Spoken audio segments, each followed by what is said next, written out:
欢迎观看意想不到的中文词源系列视频。胡说八道是一个常用成语，意思是说话不着边际，没有根据，或者形容一个人不负责任的乱说一气。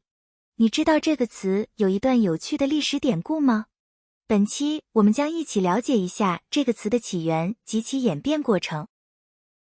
一般认为，胡说八道的正式记载最早可见宋朝世谱记武登会元、龙门远禅师法寺，密摩言主情个一儿，胡说乱道，遂将一国成齑粉，散在十方世界。这段话的意思是，在密摩言修行的禅宗高僧掌掴了年轻的弟子，因为弟子说了一些不合佛法的话，把他打成了碎片，飞散到各个地方。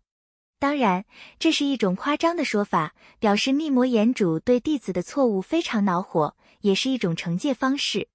后来，吴承恩在《西游记》里将胡说乱道改为胡说八道使用。在《西游记》第68回里，孙悟空要给朱子国的国王悬丝诊脉看病，却遭到唐僧反对。你那曾见素问、难经、本草、脉诀是甚般章句，怎生注解？就这等胡说八道，会什么悬丝诊脉？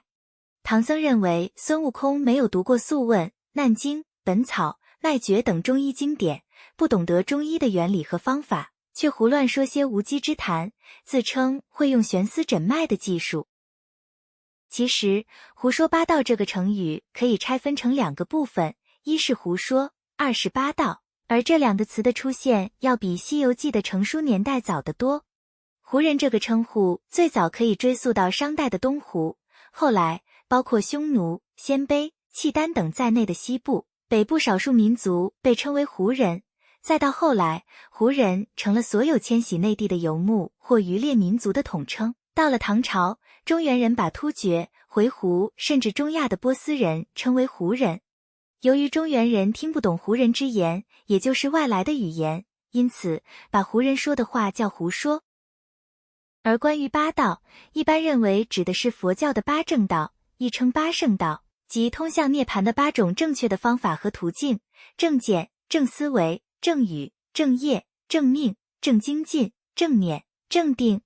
正见即正确理性的看待世界，正思维即抛弃脑中各种杂念，正语即不要口出妄语，不说谎话，正业即端正行为，远离恶行，正命意思是要过正当的生活，正精进指的是专心致志，勤修定慧，正念即学会自我觉知，及时纠正自己不对的念头，正定指的是佛教的两种禅定。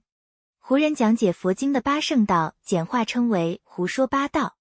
由于佛教最初是由西域传入中原地区的，所以看不懂佛文，又听不懂佛法的中原人把胡人讲解佛经视为荒诞之言。在中国历史上，从316年西晋灭亡开始，一直到439年鲜卑北魏统一北方，这段时期被称为五胡乱华。东晋时期，塞北多个胡人的游牧部落联盟，趁中原的西晋王朝衰弱空虚之际，大规模南下建立胡人政权，而造成与汉族政权对峙的时期。五胡指匈奴、鲜卑、羯、羌、氐5个胡人的游牧部落联盟。五胡乱华破坏了中原的政权和经济架构，同时也使北方游牧民族与中原汉族产生了文化经济交流。只有了解这段历史，才能明白为什么在诸多汉语表达中，胡都是贬义的代名词。汉语里以胡说、胡诌、胡扯、胡说八道、一派胡言等词语比喻不合实际、不可信的话，而用胡来、胡闹、胡搅蛮缠等词语来形容不靠谱、不按规矩办事的行为。如果你喜欢以上内容，请记得帮我们点赞。欢迎订阅我们的频道，以观看更多的优质双语教育内容。